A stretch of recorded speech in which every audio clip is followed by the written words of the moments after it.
Before we get into you attacking my personality based on my test that I failed, let's talk about you a little bit. Okay.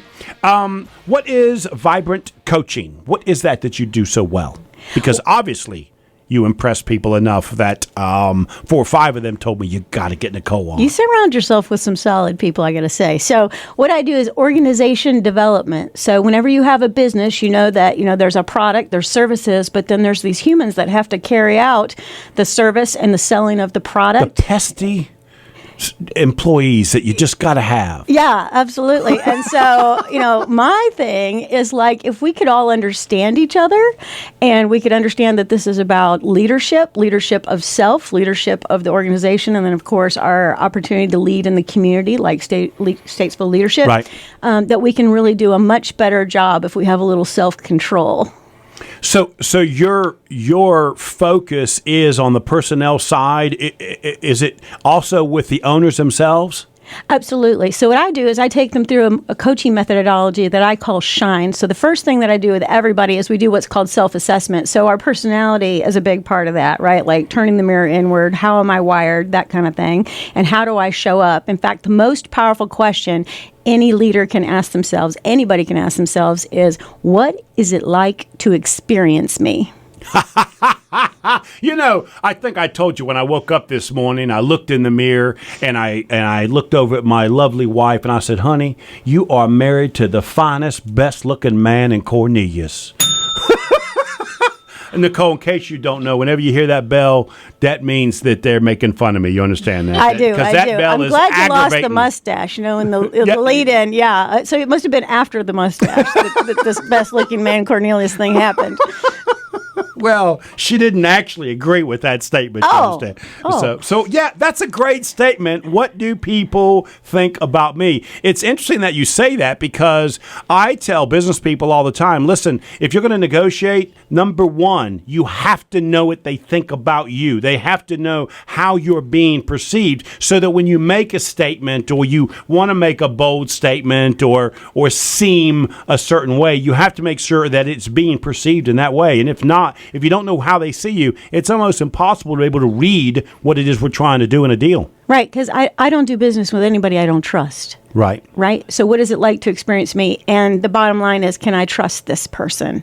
Do they have, a good thought about how this is going to end up? We're both going to have what Stephen Covey always called the win-win, right? Right. Yeah. So this is really important to be able to be trustworthy. Yeah. So I do self-assessment. And the next thing I do is I look at the habits of the individuals in the organization and then the habits of the organization in general, because the collective habits, the collective personality, gives a personality and a habitual process to the whole organization. And then the third thing I talk to people about is integrity, which is the trust thing. Right. And then the fourth thing is strategic planning. A lot of people get so stuck in the day-to-day, in the drudgery of getting the job done, that they forget about, where are we going? And so it's really important to have a mission statement, a vision for the future, and then be trying to do what we're doing in the present moment that's going to serve the long-term goal. Okay, you got to back up. All right. You got to slow down, okay? Go back. You said something. You said that you like to check out the habits of the business.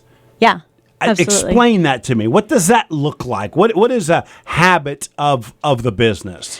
That's an interesting statement. Yeah, I'll give you a great example. So we all know and love Chick-fil-A, right? So you go to Chick-fil-A. Oh, chicken delicious. Yeah. There's no question about it. Yeah, well, you talked about Bojangles last week. I think you're just a chicken man. Oh, chicken delicious. Hey, you take a chicken and you fry that thing. It don't matter. Casey, you know it's right. Tell it, Casey. You know it's right. Stop with the bell. So I'm sorry, I digress. I apologize. That's okay. So you drive through the Chick-fil-A and they take your order, and then when they get done, they say, "It's my pleasure." Right? And the thing about Chick-fil-A is that they insist, the habit is that we are cordial. We are people who smile at each other. We think the client is correct, and we take care of them in a very high fashion with a lot of customer service. So those are the habits. Now, we've also been to other places where there is zero customer service, and there's no smiles and there's nothing being done, and it's habitual. Nobody is leading the way on that. And so we have to actually choose our habits, because the fact of the matter is, habits are either going to serve us or they're going to slay us. And in business, you got to have excellent habits, right? So we show up on time. time. Leaders all the time complain to me, my people don't show up on time. I'm like, well, you've let them get into this habit. You've got to set a precedent and set expectations. There's a quote that says, uncommunicated expectations are a premeditated opportunity to be disappointed.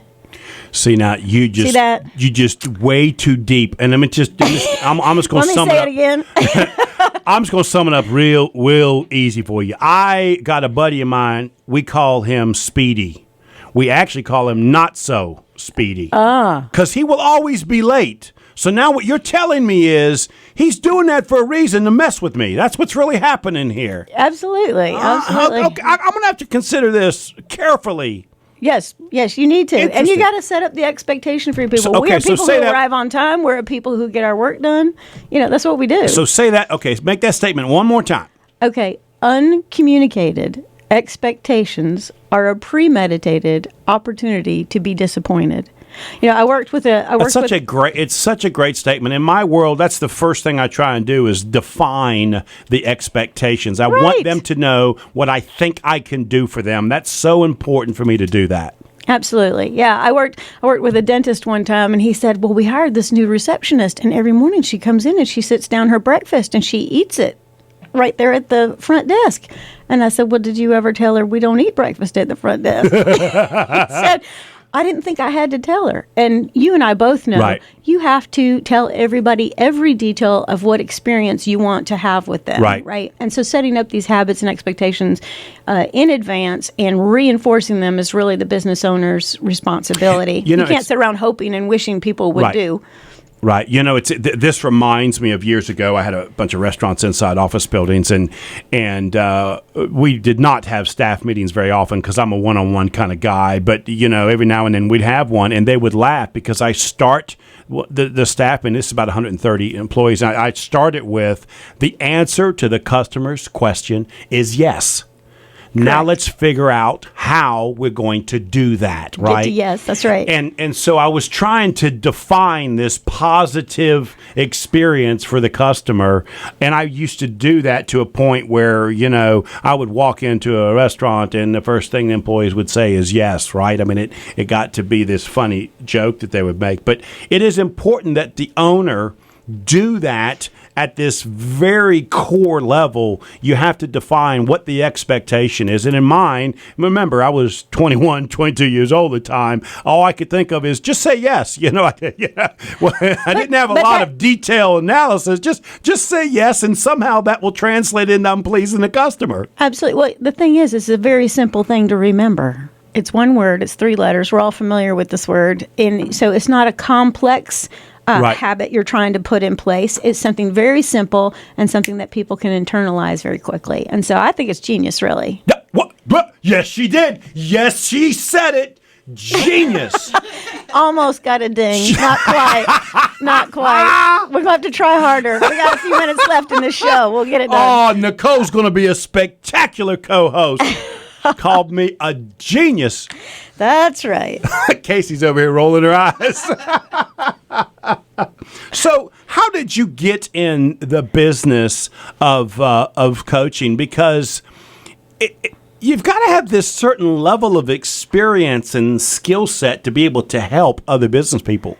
Yeah, so I started working when I was really young. I worked at a Baskin-Robbins in Toledo, Ohio, when I was 14 years old.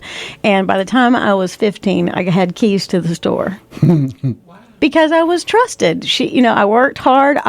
There's something really wonderful about delivering customer service, somebody handing you money, ringing that cash register, and back in the day, like it was a cash register. Yeah, the big buttons. Yeah, yeah. And you'd put that money in there, and you'd clean it up and make people happy. I mean, I think at the end of the day, being in business and being successful is about making other people happy. And I don't know anything better to do on planet Earth than that. So did that, and then from that point forward, I just found myself always in the business mode. I'm a natural-born marketer. marketer and salesperson.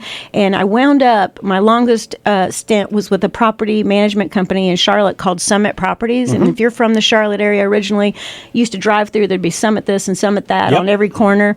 And I ended up starting as a leasing agent and taking myself all the way to marketing and training director. And so when you work your way up through the ranks, you figure out how business is done. Right. Yeah. So how do you charge for your services? How does this work? Because at the end of the day, you got to make a living, right? So how does that work? If there's somebody out there listening and they'd like to engage your services, how do they do that? Yeah. So I work a little bit differently than other coaches because usually you're asked to buy a package, and I don't do that. I want to be somebody's coach for life. I want to get to know your business, understand your people at a very deep level, and help you do the self-assessment, get the habits in place, be a company of integrity, work with you on your strategic plan, and then most importantly, work on positive emotions inside your company, because that's the fuel that gets the thing moving forward, making a lot of money. So I work with people on a case-by-case basis, and we set up one coaching session. There's a fee for that, and then we've set up the next one, and you pay as you go. So this is a business-related coach, correct? So would you consider yourself a life coach at all, or a business coach? Because, there is this defining difference. Yeah, I would consider myself a business coach first and foremost, and really I love to work with people who have an entrepreneurial mindset, meaning that they really want to grow. Right. Like if you're content, you're happy with your business, I'm probably not the coach for you because I want you to move and change and grow and take it to a next level, and that's part of the strategic planning piece, which is the next right steps. Okay. So if a small business person wants to get in touch with you, how can they do that? They would simply go to www.vibrantcoaching.com or call me at 704-502-4953. Now, just because you're a brand new co-host, you don't know this yet, but you got to say that twice because we're on the radio. So say it again. Okay, get a pen. www.vibrantcoaching.com. My phone number is 704-502-4953. Great. We are talking to Nicole Greer with Vibrant Coaching, Strategies, Systems, and Smarts. And Ding! Boy, is she smart. This is Stop with the Bell.